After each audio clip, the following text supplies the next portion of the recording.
Hello, my name is David Baleno. Today we're back with our third installment of Raising Self-Awareness to Improve Our Mental Performance. Today we're going to talk about peak performance and how we can tap into peak performances and past experiences to help improve our mindset. Let's get started.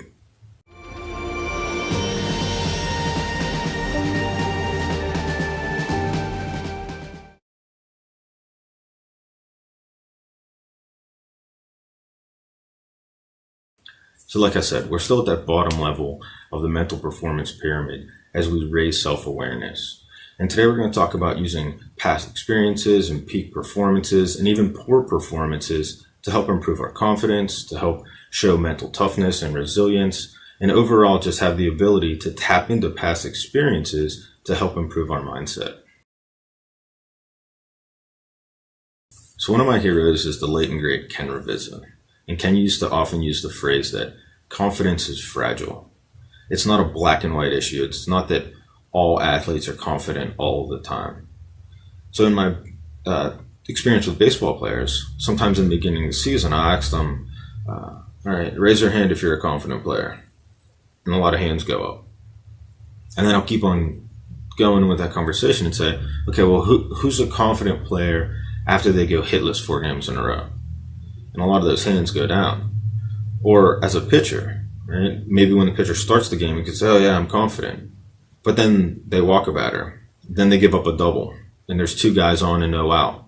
And then they go down 3-0 in the count. Okay, well, how confident are you in that moment? And this is what I kind of piggyback on that Ken Ravizza phrase that maybe confident isn't the best word. Maybe calm is a better word. So we've used that phrase in the past, control the controllables, but there's also a popular phrase that we say, and that's how comfortable are you during uncomfortable times? So you need to be comfortable being uncomfortable.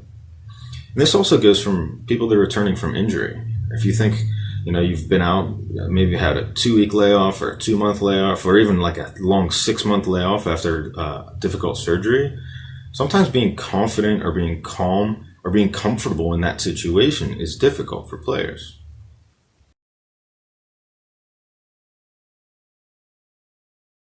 So today we're going to talk about using a peak performance from the past to help build our mindset.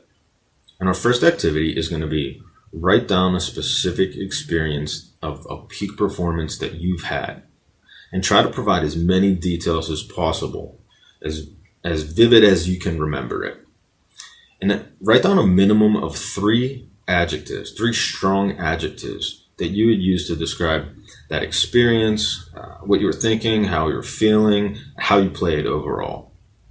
And try to come up with something that's maybe not just an easy and seamless day, right?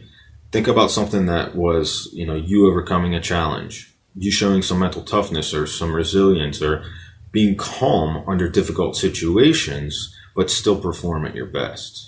Remember that quote like I just said. Was there a time that you were comfortable in an uncomfortable situation, but still performed at your peak level?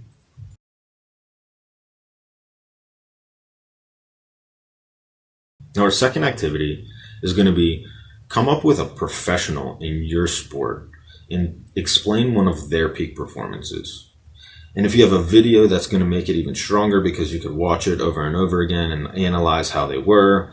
And again, 3 strong adjectives that you would use to describe that experience.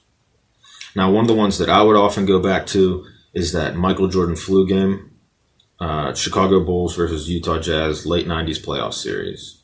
He was under intense pressure to do well and to perform at his highest level, but he physically wasn't 100% healthy. And this goes back to what I said about being comfortable, being uncomfortable, and still performing at your best.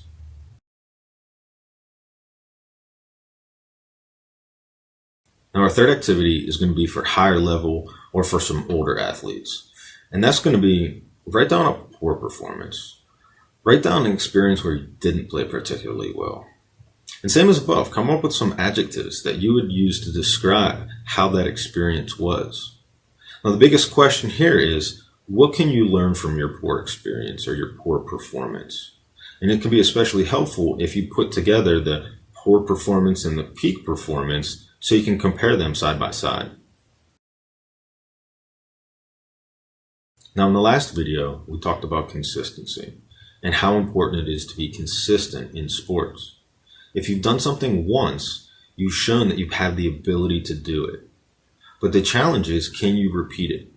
Can you do it consistently at a high level across time in different locations against different opponents under intense pressure? And that's why we want to tap into our peak experiences, because it shows that we have the ability, but it helps us build that consistency or build a mentality that can get us to be consistent.